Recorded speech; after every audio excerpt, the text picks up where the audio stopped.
I'm Christiane Paul, Curator of Digital Art at the Whitney Museum. And I'm David Lisbon, Curatorial Assistant at the Whitney Museum. We're currently on the 8th floor of the Whitney Museum in the exhibition Harold Cohen AARON. Harold Cohen, who was a well-known British painter, is also known for creating the first artificial intelligence software for making art, which he named AARON. And this exhibition gives an overview of the AARON software and also AARON's output and creations. Harold Cohen had been a very successful painter, but he also got a little bit frustrated about painting. He figured that if he could encode how to make paintings through software, he would learn more about the painting process than he ever could by painting himself. So that really was the start of AARON. So the exhibition is organized roughly chronological, and we are starting with the earliest phase of Cohen's art-making software, even before he named it AARON. So we have two plotters in the gallery that are continuously plotting some of the software's creations, one very early one from the 70s, and then also the figurative software that is continuously plotted on one of the machines. And from that we move into the figurative phase, having a large-scale software piece at the center surrounded by the creations of that figurative software.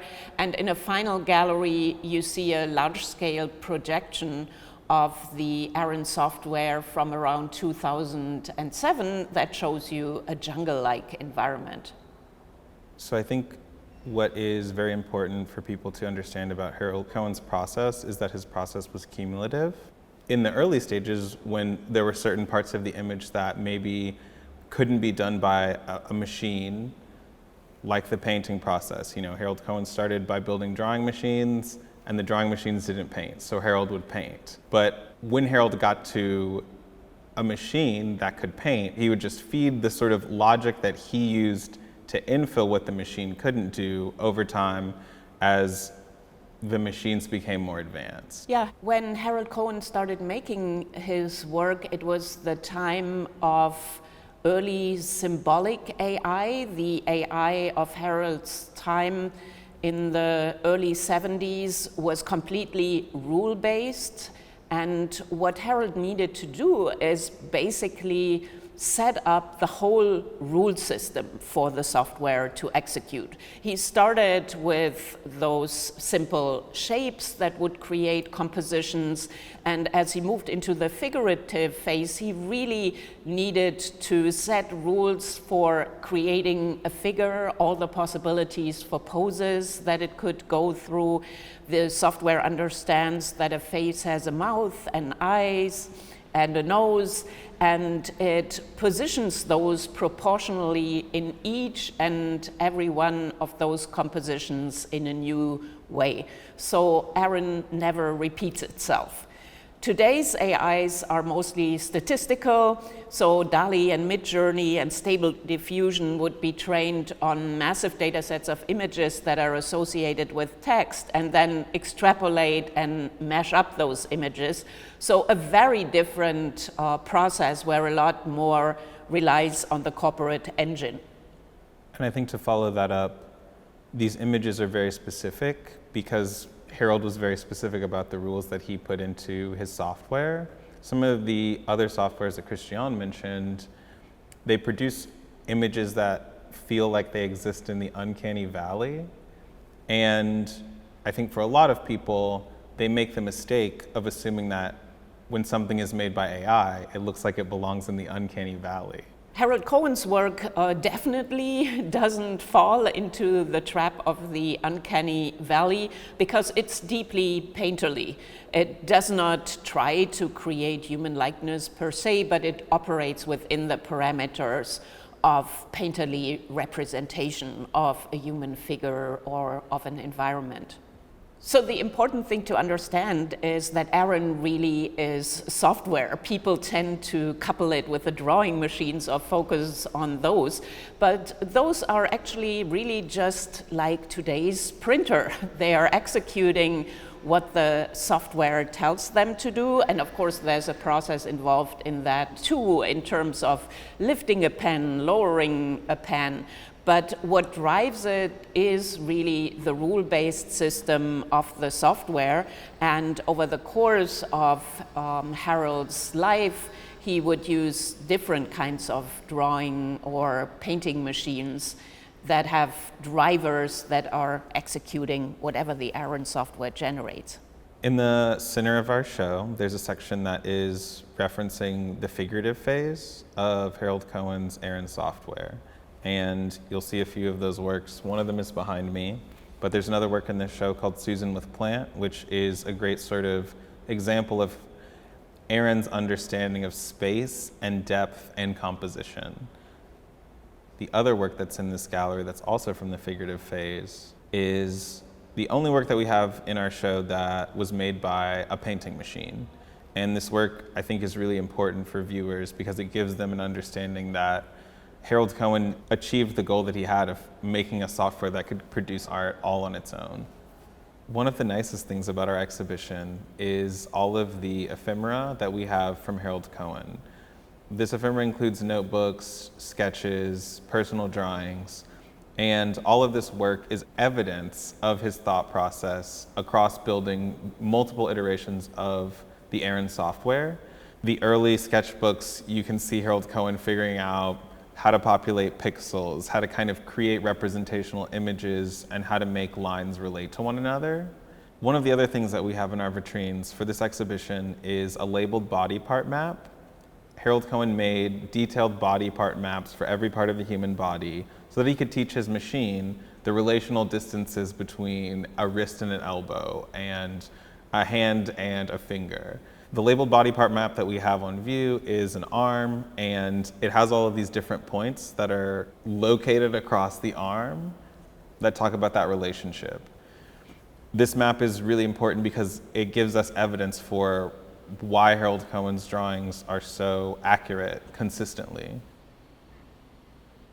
Harold Cohen understood that to make something that was a convincing piece of artwork that felt like it had an artist's hand in it, there had to be a set of rules and there had to be some style, and it couldn't just be this sort of gray area where a lot of things are satisfied but nothing is specific. Yeah, so Harold Cohen considered his work with Aaron always as a collaboration between himself and the software, and there was a whole process involved of making selections of what the software generated and how to bring it to canvas, for example. And at the core of it is that kind of artistic sensibility and representation of the world that is Harold's aesthetics. So it's not that the Aaron software developed its own aesthetics, it is generating what Harold Cohen told it to generate. And over the course of this collaboration with the Aaron software, Harold sometimes would find that the software had too much agency and too much control. So he would dial it back a little bit or increase it a little bit more. So it's really important and interesting to think about AI and creativity, particularly in the context of today's softwares. And of course, there is creativity in the first place in how Harold Cohen set up this rule-based system. And of course, the Aaron software is creative in that it is executing every composition on its own within the rule set that Harold has created for it. And these images feel creative because we understand that there's a set of rules and a set of parameters that all of these images have to fit into. But occasionally, there will be an output. For example, there will be like a girl with a ponytail, which fits into the rule set, is not very common, and when me and Christiane see that, we're surprised because it's not what we're used to seeing from the machine. but it is a possibility. And so as you see Aaron executing its software, especially KCAT, you will see all of these kind of choices that are being made by the machine that someone could interpret as creativity. Really, Harold Cohen created Aaron so that it could have output, using millions and millions of kind of pieces to put together an image. And there might be images that look like glitches, for example, 2 empty flower pots, but they're still within the rule system of the software, and it is creatively using that rule system for a composition. I think the nicest, most surprising element of the Aaron softwares to me is seeing combinations that you had never thought about, that are occurring in the moment, and you have an idea that, oh, you can kind of anticipate or predict what is going to happen, but then again and again, the software surprises you with ever new variations that you would have never thought about. I hope that people visiting this exhibition would think a little bit deeper about artificial intelligence and creativity and what those relationships really mean. We are currently in a specific moment of AI that works with data sets that are used for training artificial intelligence, and that's only one very specific process of working with AI.